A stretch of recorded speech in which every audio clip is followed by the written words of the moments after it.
প্রিয় দর্শক শ্রোতা বন্ধুরা, আসসালামু আলাইকুম। যুদ্ধ কোনো ভালো বিষয় নয়। যুদ্ধ কেউ করে তেমন একটা জিততে পারে না। কিন্তু অনাকাঙ্ক্ষিত হলো পাকিস্তান এবং ভারতের মধ্যে গত সপ্তাহে যুদ্ধ বলা যায় না, কিন্তু বড় ধরনের সামরিক সংঘাত হয়ে গেছে।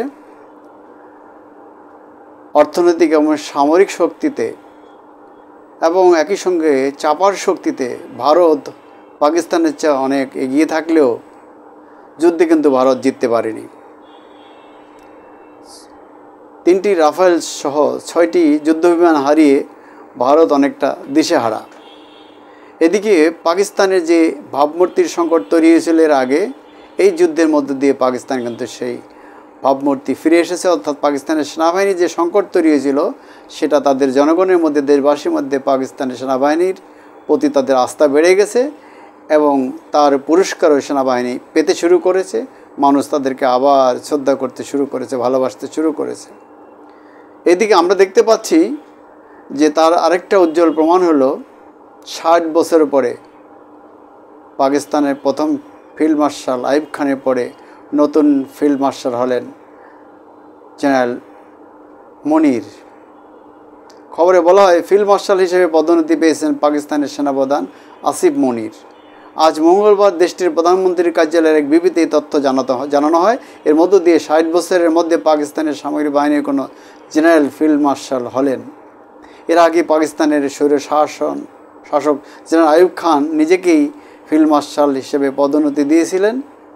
আর আসিফ মনির কিন্তু নিজে থেকে নন, তাকে মন্ত্রিপরিষদ অর্থাৎ আসিফ মনিরকে ফিল্ড মার্শাল হিসেবে পদোন্নতি দিয়েছে পাকিস্তানের মন্ত্রিসভা। এই মন্ত্রিসভার নেতৃত্বে দিচ্ছেন দেশটির প্রধানমন্ত্রী শাহবাজ শরীফ, যিনি নেওয়াজ শরীফের ছোট ভাই। ভারত নিয়ন্ত্রিত কাশ্মীরের পেহেলগামে বন্দুকধারীদের হামলার জেরে দেশটির সঙ্গে পাকিস্তানের পাল্টাপাল্টি হামলার পর আসিফ মনিরকে এই পদোন্নতি দেয়া হলো। কাশ্মীরি হামলার ঘিরে 3 দশকের মধ্যে সবচেয়ে তীব্র সংঘাত হয়েছিল পারমাণবিক শক্তিধর এই দুইটি দেশের মধ্যে। পাকিস্তানের একজন নিরাপত্তা কর্মকর্তা জানিয়েছেন, ফিল্ড মার্শাল হলো সামরিক বাহিনীর 5 তারকা বিশিষ্ট পদ। অসাধারণ নেতৃত্ব বা যুদ্ধক্ষেত্রের কৃতিত্বের জন্য এই পদমর্যাদা দেওয়া হয়। 1965 সালে আইয়ুব খান নিজেকেই ফিল্ড মার্শাল হিসাবে পদোন্নতি দিয়েছিলেন। এই পদমর্যাদায় থেকেই আসিফ মনির সেনাপ্রধান হিসাবে দায়িত্ব প্রদান করবেন। আজ তাকে ফিল্ড মার্শাল উপাধি দেওয়া হলো।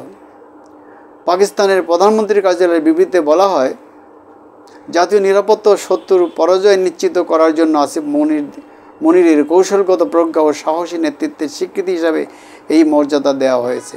এছাড়া বিমান বাহিনীর প্রধান হিসাবে এয়ার মার্শাল জহির আহমেদ বাবর সিধুর দায়িত্ব পালনের মেয়াদ ও বাড়ানোর সিদ্ধান্ত নিয়েছে মন্ত্রিসভা। 2022 সালের নভেম্বরে সেনাপ্রধান হিসেবে দায়িত্ব নেন আসিফ মনির।